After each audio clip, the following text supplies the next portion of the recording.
বাংলাদেশ ব্যাংকে যে পরিস্থিতির সৃষ্টি হয়েছে তা বর্তমান সরকার সমর্থিত মব কালচারের আনুষ্ঠানিক সূচনা মনে হচ্ছে বলে মন্তব্য করেছেন বাংলাদেশ জামায়াতে ইসলামীর আমির ও বিরোধী দলীয় নেতা ডাক্তার শফিকুর রহমান। বৃহস্পতিবার সকালে নিজের ভেরিফাইড ফেসবুক পোস্টে এ মন্তব্য করেন তিনি।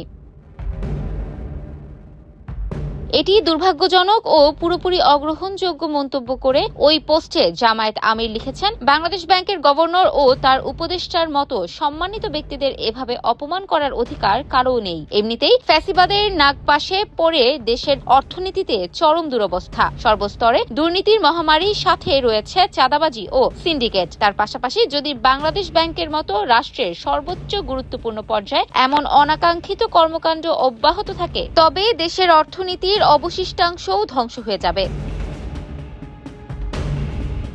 সরকারের প্রতি আহ্বান জানিয়ে জামায়াত আমির বলেন, একটি গণতান্ত্রিক ও বৈষম্যহীন বাংলাদেশ গড়তে হলে এসব অপতৎপরতা অবিলম্বে বন্ধ করতে হবে। একই সঙ্গে দলীয় আনুগত্যের পরিবর্তে যোগ্যতার ভিত্তিতে দেশপ্রেমিক ও উপযুক্ত ব্যক্তিদের গুরুত্বপূর্ণ সরকারি পদে নিয়োগ নিশ্চিত করার দাবি জানান তিনি।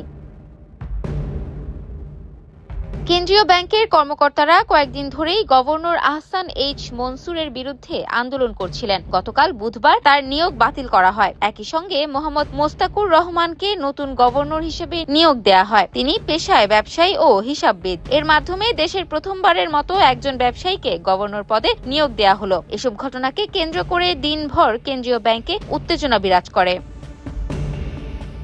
Desk report, campus Times.